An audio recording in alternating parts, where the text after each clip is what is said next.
តើជំងឺទឹកនោមផ្អែមបែងចែកចេញជាប៉ុន្មានប្រភេទហើយមានហានិភ័យកម្រិតណា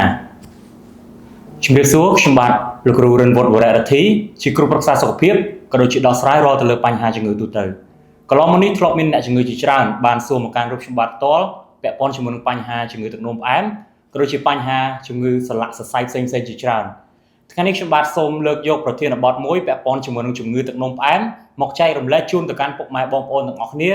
ឲ្យយល់កាន់តែច្បាស់បន្ថែមទៀតជំងឺទឹកនោមផ្អែមគឺជាប្រភេទជំងឺដែលអាស្រ័យទៅលើអរម៉ូនប្រព័ន្ធការពាររាងកាយរបស់ពុកម៉ែបងប្អូនទាំងអស់គ្នាកាលណាដែលមានការចុះខ្សោយមានការវិវត្តគឺចាប់ផ្ដើមធ្វើទុក្ខបន្តិចម្ដងហើយជំងឺទឹកនោមផ្អែមនេះទៀតសោតកាលណាដែលពុកម៉ែបងប្អូនទាំងអស់គ្នាធ្វេសប្រហែសមិនបានរកដំណោះស្រាយបានដិតដល់មិនបានរកដំណោះស្រាយឲ្យបានទាន់ពេលវេលានោះទេគឺមានផលប៉ះពាល់យ៉ាងច្រើនពាក់ព័ន្ធជាមួយនឹងបញ្ហាសរីរាង្គផ្សេងៗជាច្រើនទៀតដូចជាពាក់ព័ន្ធជាមួយនឹងបញ្ហាសន្លាក់សរសៃពាក់ព័ន្ធជាមួយនឹងបញ្ហាចរន្តឈាមពាក់ព័ន្ធជាមួយនឹងបញ្ហាក្រលៀនតម្រងនោមពាក់ព័ន្ធជាមួយនឹងបញ្ហាសរីរាង្គរាងកាយផ្សេងៗជាច្រើនទៅមុខទៀតជំងឺទឹកនោមផ្អែមត្រូវបានអ្នកវិទ្យាសាស្ត្ររកឃើញក៏ដូចជាបែងចែកចេញជាពីរប្រភេទធំៗ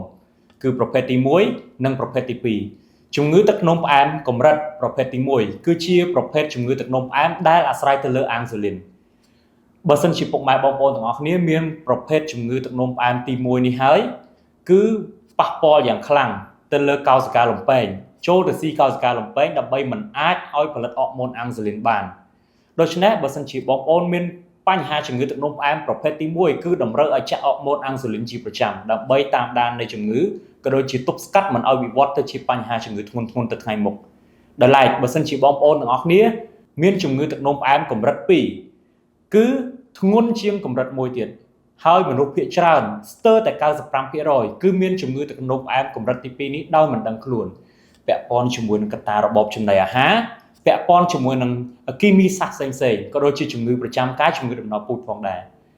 ជំងឺទឹកនោមផ្អែមកម្រិត2ស្ដែងចេញជាអាការៈរោគសញ្ញាដូចជាមានអាការៈស្ពឹកសពុតដៃជើងឈឺតាមកលៈកដៃកជើងក្តៅក្រហាយតាមបាតដៃបាតជើងប៉ះពាល់ទៅលើសរីរាង្គតម្រងនោមក៏ដូចជារន្ធប្រដាប់ភេទជាដើមភាគច្រើនអ្នកដែលកើតជំងឺទឹកនោមផ្អែមកម្រិត2នេះគឺមាន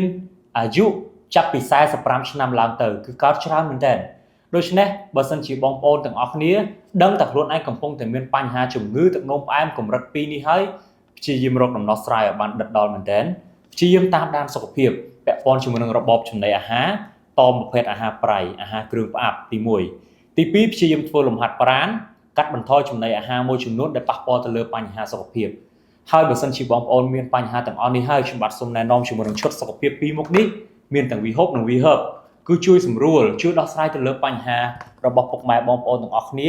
ទប់ស្កាត់មិនឲ្យមានបញ្ហាទាំងអស់នេះរីករាលដាលទៅមុខពីមួយដំណាក់កាលទៅមួយដំណាក់កាលឲ្យចរន្តឈាមរត់ស្មើល្អមិនឲ្យជាតិស្ករលើសមិនឲ្យជាតិស្ករខ្វះនៅក្នុងឈាមជួយទប់ស្កាត់ពីជំងឺប្រចាំកាយធ្ងន់ៗមួយចំនួនទៅថ្ងៃមុខផងដែរដូច្នេះបើសិនជាពុកម៉ែបងប្អូនទាំងអស់គ្នាកំពុងតែមានបញ្ហានេះកើតឡើងក៏ដូចជាមានចម្ងល់អ្វីផ្សេងពាក់ព័ន្ធជាមួយនឹងបញ្ហាសុខភាពអាចទំនាក់ទំនងមកកាន់រូបខ្ញុំបាទផ្ទាល់នៅក្នុង page នេះឬក៏អាចទំនាក់ទំនងមកកាន់លេខ Telegram នៅក្នុងវីដេអូនេះផងដែរ